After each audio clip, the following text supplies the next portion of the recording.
Jemaat Tuhan sekalian, salam. Dengan semangat di minggu terakhir Bapak Mama, salam. Memperbarui iman, memperkuat persekutuan, kita renungkan tema ini pagi ini. Jemaat Tuhan, selain kitab Yudas, saudara akan temukan juga bahwa kitab Mazmur pasal 1 juga berbicara tentang kefasikan atau tentang orang fasik.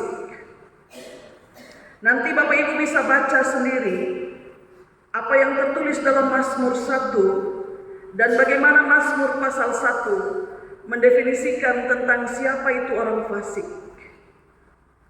Atau mungkin ada Bapak Mama yang tahu Mazmur pasal 1 dia mendefinisikan orang fasik seumpama apa? Sekam. Kalau Bapak Mama baca Mazmur 1, baru nanti Bapak Mama temukan kenapa dia mendefinisikan orang fasik itu seperti sekam. Itu nanti baru Bapak Mama baca. Kita tidak sedang menguraikan kefasikan menurut kitab Mazmur, tapi kita akan menguraikan tentang kefasikan menurut kitab Yudas. Dan karena itu mari kita lihat bersama bagaimana kitab Yudas mendefinisikan tentang apa itu kefasikan. Atau siapa itu orang fasik, gitu ya. Oke, menurut kitab ini Bapak Mama, pertama, orang fasik itu adalah orang yang suka mengejek. Apa yang dia ejek? Dia mengejek iman orang lain. Yang kedua, orang fasik itu adalah dia yang hidup menuruti hawa nafsu. Hawa nafsu apa? Hawa nafsu kedagingan. Kalau Bapak Mama mau tahu apa itu hawa nafsu kedagingan atau apa itu perbuatan-perbuatan kedagingan, nanti di rumah Bapak Mama baca Galatia 5. Jadi sudua ya. Di rumah baca Mazmur 1 dan Galatia 5. Yang ketiga, orang fasik itu dia adalah orang yang suka memecah belah. Memecah belah apa? Memecah belah persekutuan. Itu orang fasik. Dan yang keempat, orang fasik itu adalah orang yang hidupnya itu menuruti keinginan duniawi. Dan karena dia ingin memenuhi keinginan duniawi, firman Tuhan bilang, Roh Kudus tidak berdiam di dalamnya. Itu orang fasik. Tidak ada Roh Kudus di dalamnya. Empat definisi yang ditulis oleh Yudas itu kemudian munculkan pertanyaan Bapak Ibu. Di mana orang fasik ini berada? Menurut Bapak Mama, di mana orang fasik ini berada?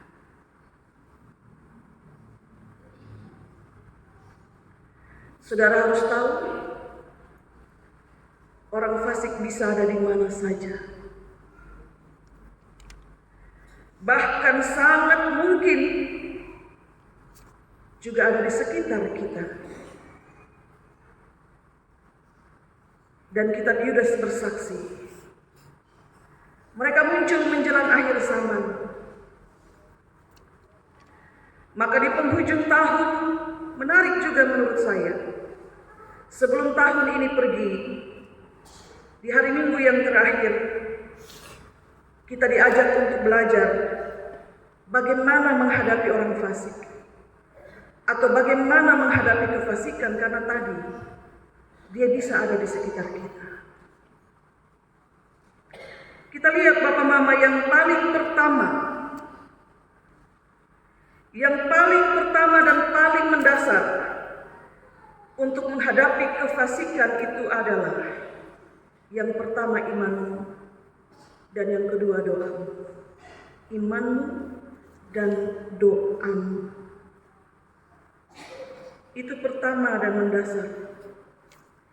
Ibarat bangunan Bapak Ibu, saudara-saudari, kakak adik. Fondasi yang kokoh dan kuat itu dia akan sangat menunjang bangunan di atasnya. Itu fondasi kalau dia kokoh. Dalam konteks menghadapi kefasikan, imanmu dan doamu itulah fondasi.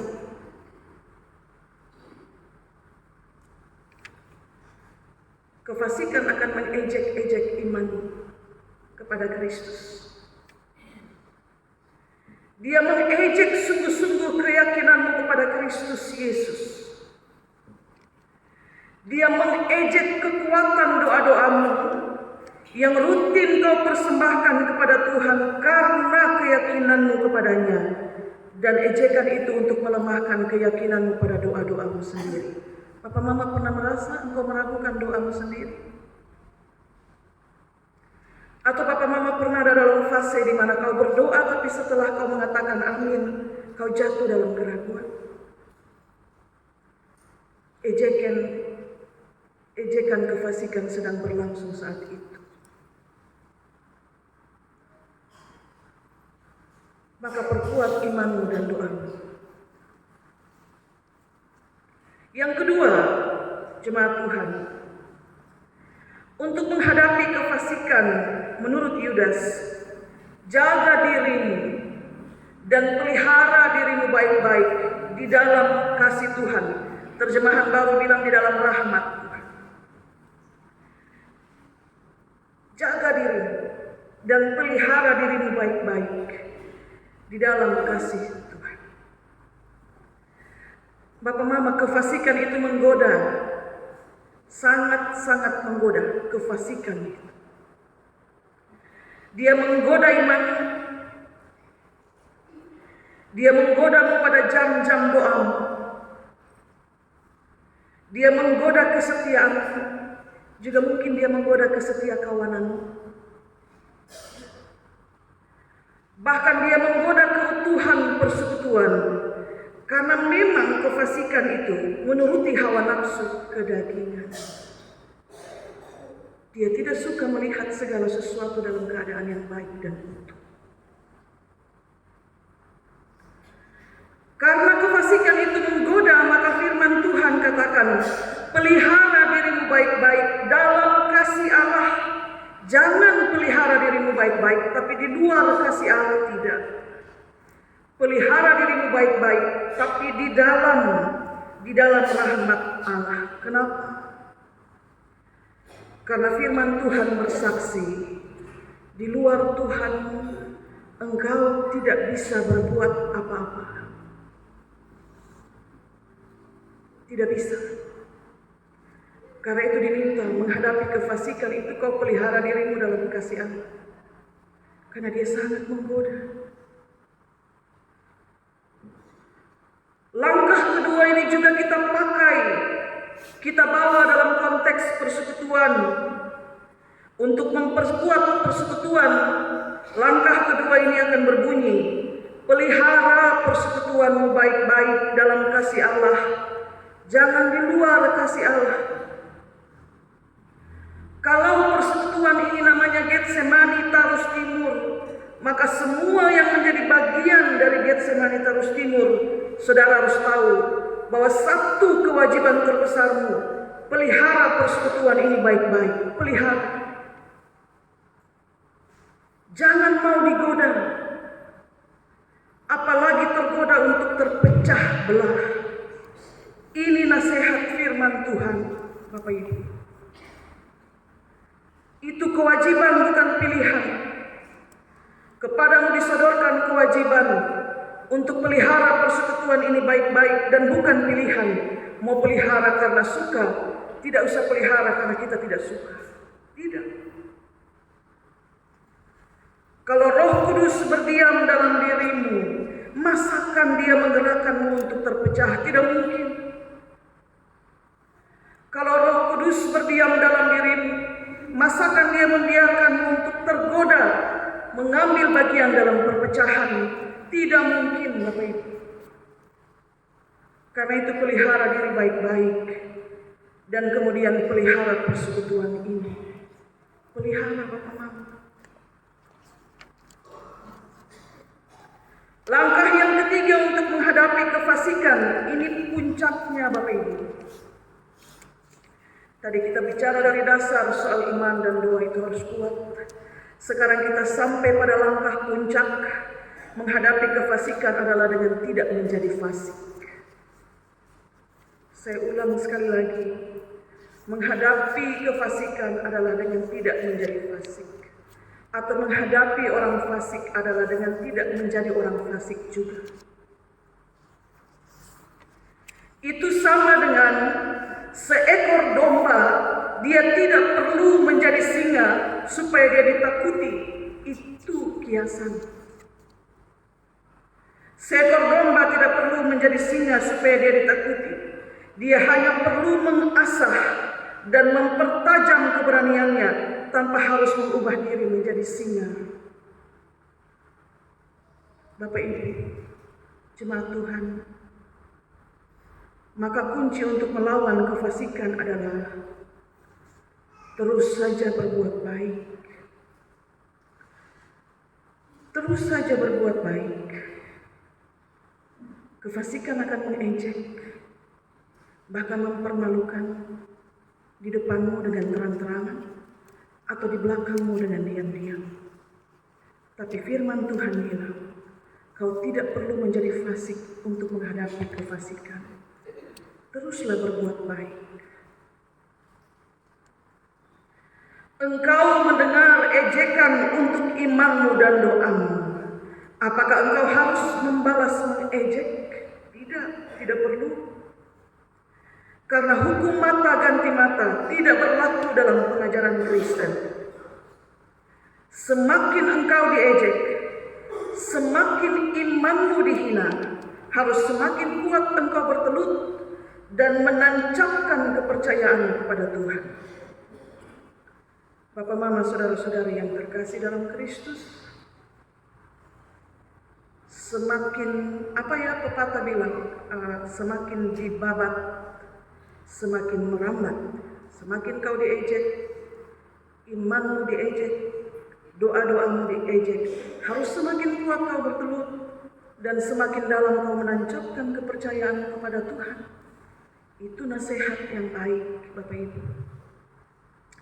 Karena kita sudah diingatkan, jangan menjadi fasik kalau berhadapan dengan orang fasik. Karena domba tidak harus berubah menjadi singa supaya dia ditakuti.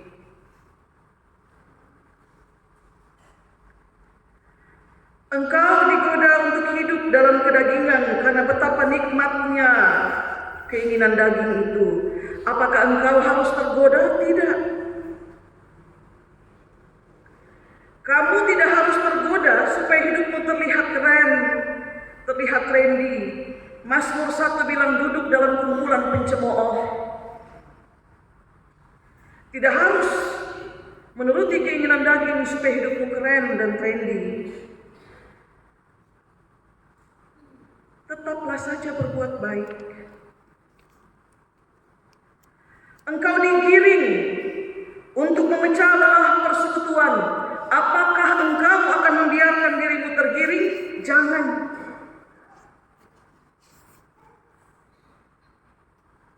Jangan, Bapak Mama.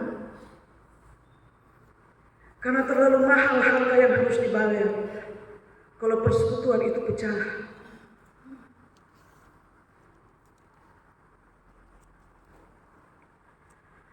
Apakah engkau akan membiarkan dirimu tergiring untuk kasih pecah persekutuan? Jangan.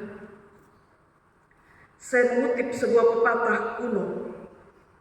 Pepatah kuno itu berbunyi, jangan merusak rumahmu sendiri. Atau apa yang tertulis dalam Amsal, jangan menyuruh saudaramu pergi dan lalu dia besok suruh dia kembali besok, padahal yang dia minta itu ada padamu sekarang. Jangan berbuat jahat kepada orang serumah. Saudara yang terkasih dalam Kristus, sekarang 28, 29, 30, 31, 31, 3 hari lagi tahun berganti. Menurut kata tema pagi ini, pertanyaan untuk direnungkan, sudah sebaru apa? Sudah sebaru apa iman kita? Dan sudah sekuat apa sih persekutuan jemaat ini? Sudah sekuat apa? Sudah sebaru apa iman kita? Tahun berganti tahun, sudah sekuat apa ini persekutuan Getsemani terus? Hati-hati. Kefasikan itu menggoda. Bisa jadi dia menggodamu sedemikian sehingga engkau lupa memperbarui iman. Hati-hati, kefasikan itu menggoda, dan bisa jadi dia menggodamu sedemikian sehingga engkau bukannya memperkuat persekutuan, tapi melemahkan persekutuan. Ingat, di luar Tuhan itu kita tidak bisa buat apa-apa.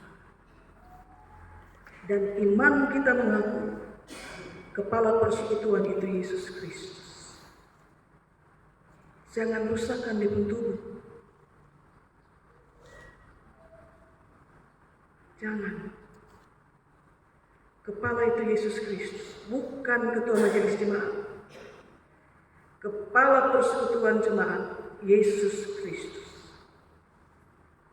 Jangan kasih rusak di tubuh. Kita tunggu. Jangan rusak imanmu sendiri. Perbarui iman, mari perkuat persekutuan jemaat Getsemani. Terus pulang dan renungkan dan baca Mazmur 1 dan juga Galatia 5. Tuhan berkati kita dengan firman-Nya. Amin.